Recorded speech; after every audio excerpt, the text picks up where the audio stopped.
Joining me now in studio is Victoria Leon Guerrero to talk about Independent Guahan's upcoming event to celebrate our elders and help them with their war claims applications. Thank you so much for joining us. Good to see you. You too. Thanks for having me. So tell us about this event that you guys are hosting. So this Friday, on the anniversary of December 8th, when the island was attacked by the Japanese in World War II, we decided that we wanted to come together and try to assist in the completion of the war claims forms, which many of us have been asked individually to help some of the survivors fill out because the forms are very complicated.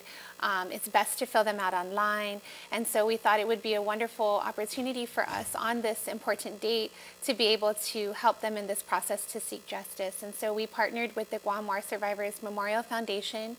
The University of Guam's College of Liberal Arts and Social Sciences is allowing us to use the entire first floor of the Humanities and Social Sciences building. And Pica's Cafe will be donating some light refreshments.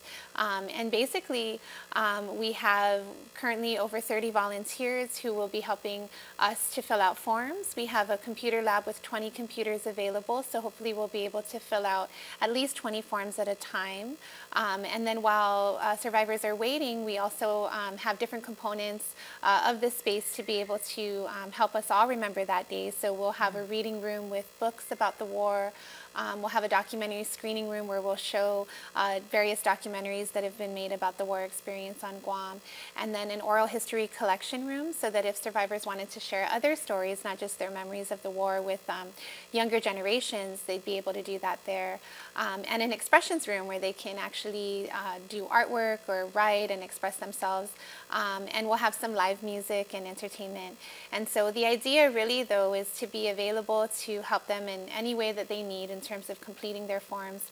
We also recognize that many survivors may not actually physically be able to come to the event, and so we're also available to help walk family members who may be struggling through the forms through the process, because some of us have already gone through the process a few times with other survivors, so if they have questions, we can help them with that. And we actually have a notary public who donated her services for the day, so we will be able to complete the forms and notarize them that day as a service to our mañana. You mentioned that you've worked with survivors already, so what has been some of the, I guess, most frequently asked questions? Yeah, well, one of the things too, since we've put out the ads for the event, one of the most frequently asked questions that we've been receiving calls about is whether or not the descendants of survivors who have passed away can actually fill out forms. And so according to the law, only survivors who were alive when the law was enacted on December 23rd, 2016 and have since passed away, only those claims are eligible for their descendants to receive the compensation. Anybody who died prior to December 23rd, 2016, unless they died in the war, are not eligible. Their descendants are not eligible.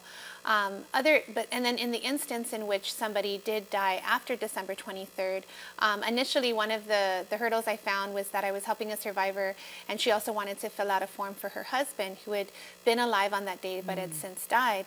And nowhere on the form was it very clear where you would fill that in, and so I wrote to the Foreign Claims Review Commission and learned that that would then be the legal representative. And so in instances where you're filling out a claim for somebody who has passed, you would need to provide evidence like the death certificate. You would also need to provide your evidence of your relationship to that person. So if it's a spouse, your marriage license or a shared tax return. For children, they'd have to produce birth certificates. So that's another thing to keep in mind as well for people attending Friday. If you are in one of these unique situations where you're filling out a claim for someone, say, who died in the war, you would need to provide evidence to your relationship to that person, or for somebody who died after December 23rd, 2016. But I think some of the more complicated parts of the form is that, you know, there are many different kinds of claims you can file, but at the end of the form, you can actually only be compensated for one.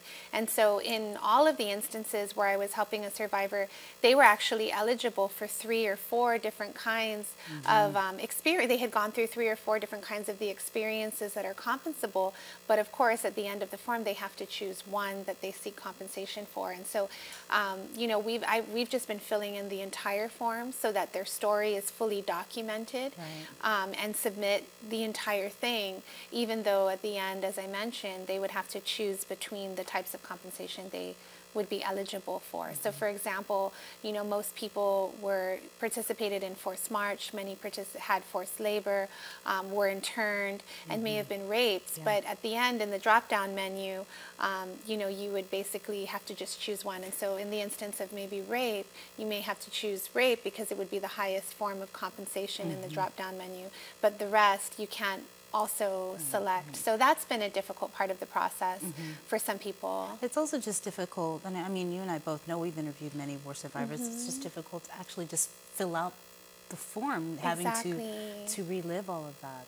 And many times too, you just kind of take a moment, abandon the form, and just listen to the story in its entirety, and then maybe go back and put in the right places where things go. But, you know, for people, a lot of times, you know, we start asking the question, you know, did you participate in forced march? And then almost always the story begins on December 8th and the memory of December 8th through the end of the war.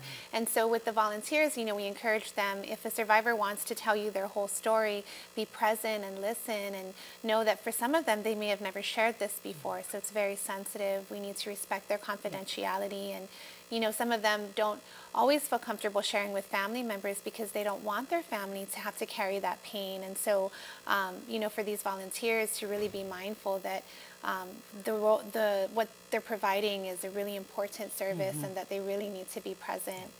Well, thank you so much. Any final Thank comments? you. Yeah, well, if people are still interested in volunteering and helping that day, we invite you on December 8th to the Humanities and Social Sciences building at UOG on the first floor. If you'd like to volunteer, please come at 8. For those who need help filling out the forms, please come at 9, and the event will go from 9 to 5. And as I mentioned, we'll have some light refreshments. All right, thank you so much. Good to Thank see you. Merry you. Christmas. You too. Stay tuned. We're back after this.